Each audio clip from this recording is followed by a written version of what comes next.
기도해 주셔서 성도 집회 잘 갔다 왔습니다. 사천교회 가니까 민수회 자매님 오빠 내외가 계세요. 민수회 자매님을 저희 교회에 인도해 주신 분인데 원래 진주교회에 계셨는데 지금은 사천교회에서 이렇게 동역을 잘 이루고 계시더라고요. 사는 건 많이 좀 어려운 것 같은데 정말 열심히 살면서 열심히 복음 전해서 그렇게 일하면서 복음 전해서 중국 조선족 한 명이 구원받고 형제로 더해지고 또 자기한테 이렇게 일을 주시는 그 사장님도 복음을 듣고 구원을 신했다라는데 뭐 모임 생활은 안 한 것 같아요. 근데 어쨌든 그분이 이렇게 견적을 넣잖아요. 그러면 오히려 자기가 더 견적을 높게 해서 공사비를 준대요.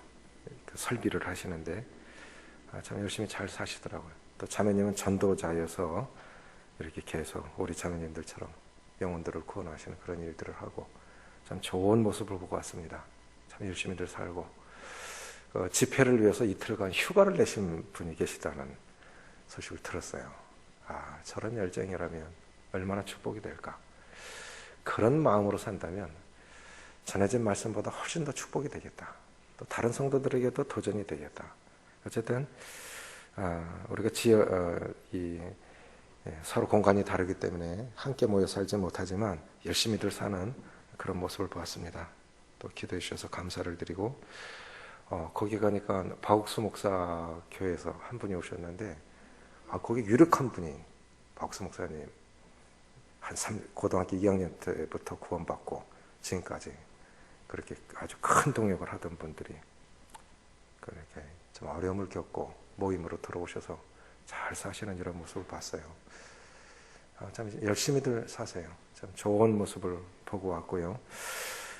저는 이렇게 특별 새벽기도 때 40일간 주일날 안 전해드리는 말씀도 계속 전해드리고 소식도 알려드리잖아요. 그래서 특세하시는 분들은 사실상 피곤하게 사신 것 같지만 사실상은 더 큰 특권을 누리신 것 같아요. 그렇죠? 계속해서 소식을 알려드리잖아요. 기도 제목 알려드리고 어떻게 응답되는지를 알려드리고 주일날 오는 사람들은 못 들어요. 그래서 또 일부러 안 알려드렸고 왜? 계속 기도하는 분들이 이걸 알아야 되니까. 어쨌든 굉장히 축복이 되었다고 생각이 되집니다. 사도행전 16장입니다.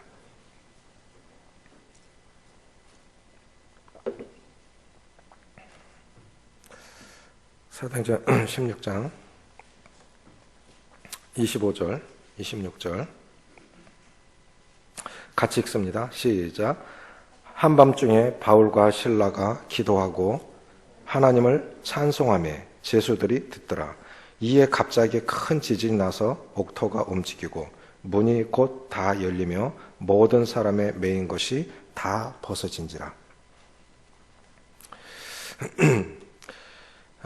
이렇게 구원을 확신해도 실제로는 그 진정한 변화가 구원은 변화된 삶으로 나타나야 되거든요. 구원받고도 변화된 삶이 안 나타난다면 그 구원 자체가 의심이 가는 거죠. 박종기 부치님 그 효도 캠프 때 구원 받으셨다고 했지만 좀 내심 조금 염려는 됐었는데 박석기 자매님 그 문자가 집사람 폰으로 왔어요.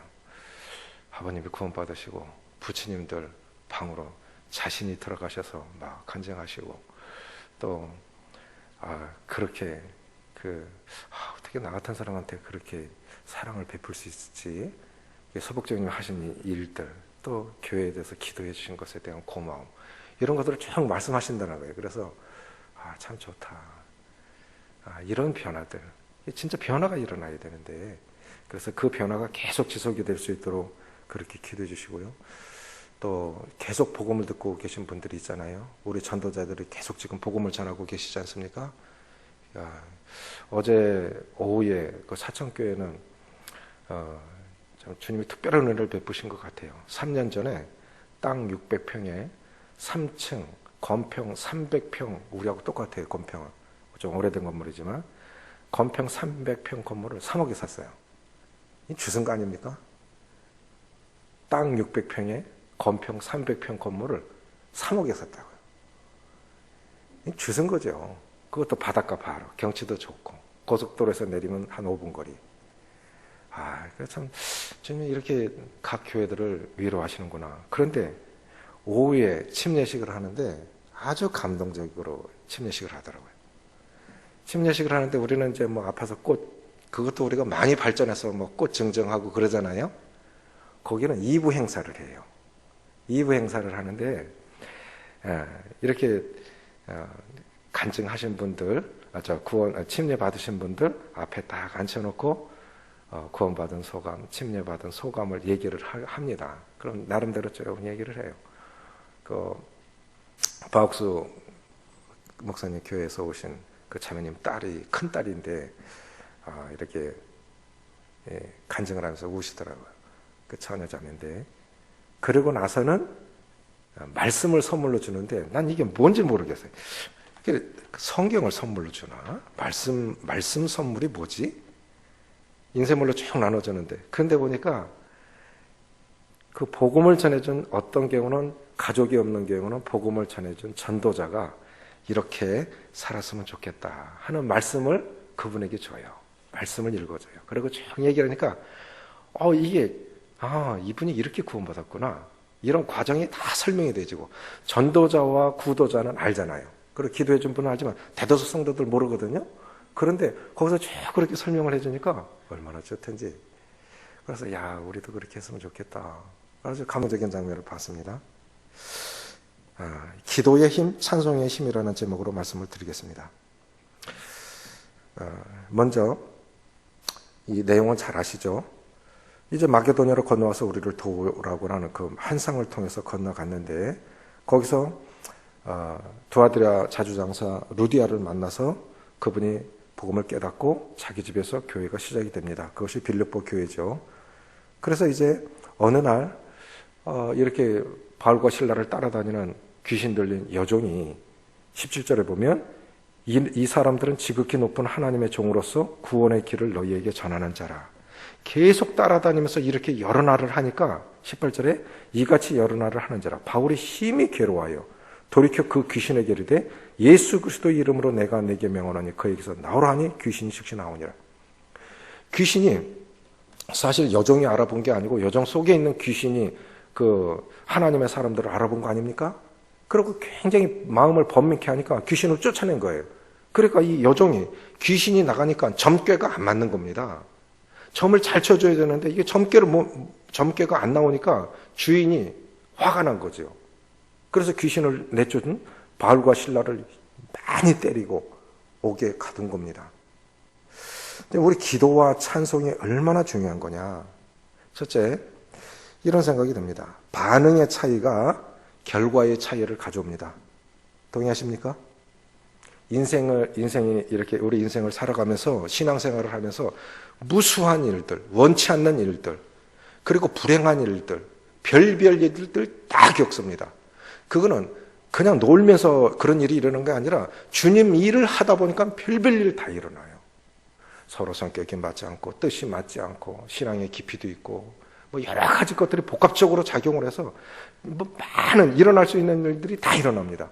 그런데 중요한 건 그 현상이 아니고 반응의 차이인 것 같아요. 반응. 왜 일이 일어났느냐가 아니라 그 일이 일어난 것에 대해서 어떻게 반응할 거냐. 그 반응의 차이가 불행이 될 수도 있고 축복이 될 수도 있습니다. 그래서 인생은 결국 반응하는 그것으로 결과가 이렇게 다르게 나타날 수 있다. 그렇게 생각이 되집니다. 첫째로 기도의 힘, 찬양의 힘입니다. 먼저는 똑같은 경우를 보는데요. 여기서 지금 바울과 실라가 매 맞고 한밤중에 깊은 감옥에서 한밤중에 뭐 했습니까? 25절 같이 읽습니다. 25절 26절 시작.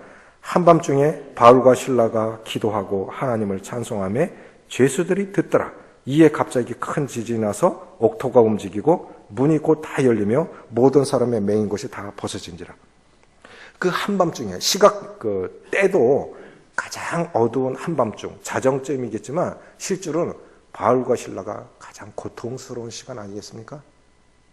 매 맞고 정말 영혼이 어두워지는 가장 고통스러운 순간에 바울과 신라는 기도하고 찬송하기로 결정했습니다. 만약에 그들이 그 시각에 기도하지 않았더라면 불평했을 거예요. 원망했을 거예요. 예를 들어서요. 바울은 그렇게 한다 쳐도 동역자, 그러니까 주관자와 동역자는 달라요. 똑같은 일을 당해도요. 보십시오. 이스라엘 백성들이 똑같은 일을 당해도 모세도 그들 중에 한 명 아닙니까? 그런데 백성들은 계속 원망하는데 모세는 원망하지 않잖아요. 한순간 무리바 물가에서 잘못하긴 했지만 쫓아낸 건 바울이. 그런데 신라는 동역자이기 때문에 그렇게 매 맞고 들어와서 만약에 육신적으로 반응했다면 왜 그 귀신 쫓아내갖고 긁어부스름을 만들어서 이렇게 실컷 얻어맞고 이 감옥에, 깊은 감옥에 들어오게 해서 놔둬버리지.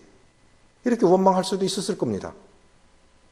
그런데 그렇게 가장 고통스러운 순간에 바울과 신라는 기도하기로 결정했어요. 그러니까 그 결과로 옥문이 열리고 다른 일들이 일어나는데 우리가 이 말씀만 보면은 이게 기도의 힘, 찬송의 힘 얼마나 중요한가. 이것만 보면 잘 몰라요. 앞장으로 돌아보세요. 15장에 무슨 일이 일어납니까? 36절부터 보면 며칠 후에 이제 바울이 바나바더로 말하되 우리가 주의 말씀을 전한 각 성으로 다시 가서 형제들이 어떤가 방문하자 하고, 그런데 38절 바울은 밤블리에서 자기들을 떠나 함께 일하러 가지 아니한 자를 데리고 가는 것이 옳지 않다 하여 서로 심히 다투고 피차 갈라서니. 이 중요한 일이 일어났을 때 그들은 기도하지 않았어요. 기도하지 않았습니다. 그럼 무슨 차이입니까? 기도하지 않으면 동역관계도 깨진다. 생각이 다를 수밖에 없는 거예요. 분별이 내 분별, 네 분별 다를 수 있는 겁니다. 그 얼마든지 다를 수 있는 거예요. 근데 중요한 게 뭐냐? 기도하지 않으면 동역관계도 깨진다. 그래서 교회가 특별히 앞선 인도자들을 위해서 많이 기도하셔야 됩니다. 생각이 다르고 분별이 다르고 다 다른 거예요. 기도하지 않으면 동역관계도 깨진 거예요. 인간적으로 좋은 거 아무것도 아니에요. 아무것도 아니에요. 주님 안에서 모든 여러 가지 일들이 일어날 때 가장 중요한 건 기도해야 됩니다. 기도해야 돼요. 그 기도의 힘, 찬송의 힘. 그래서 그 결과로 가장 고통스러운 순간에 그들은 기도하기로 결정했을 때 바울과 신라 계속 항상 바늘과 실처럼 바울과 신라 같이 따라다니죠. 그렇죠? 근데 바울과 바나바는 동역관계가 깨졌는데 바울과 신라는 어떻게 그렇게 갈 수 있었을까? 저는 그게 기도의 힘이고 찬송의 힘이라고 봅니다. 기도의 힘, 찬송의 힘이 동역관계를 더 견고히 했습니다.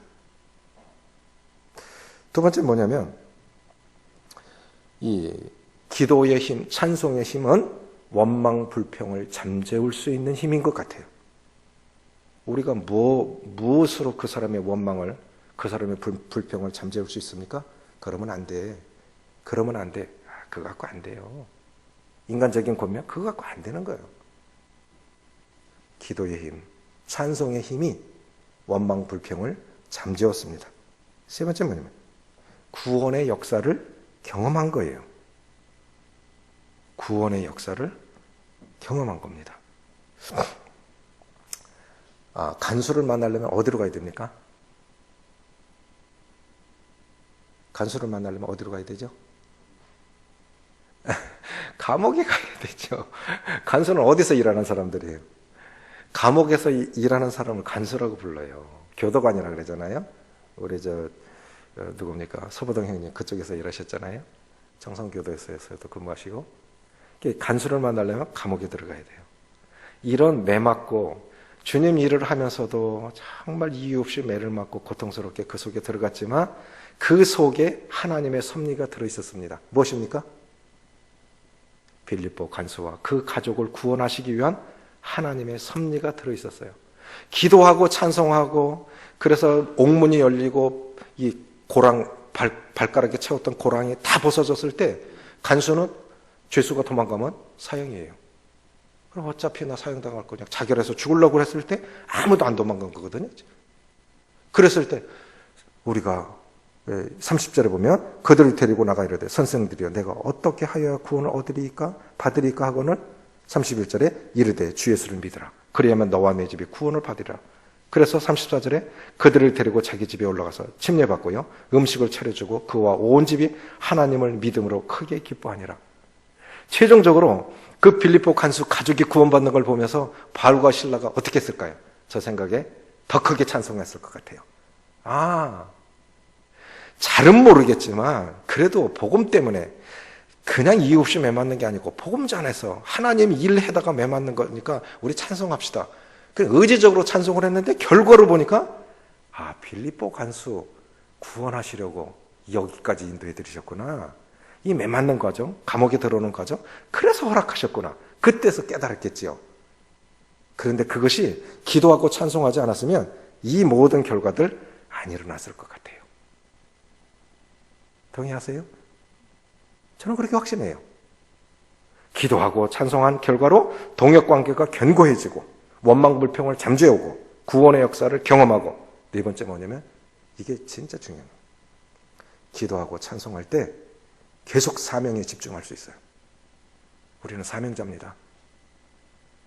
어제도 사천교회 가서 첫날 사명자라고 말씀을 전하는데 그분이 성령 안에서 통한 것 같아요.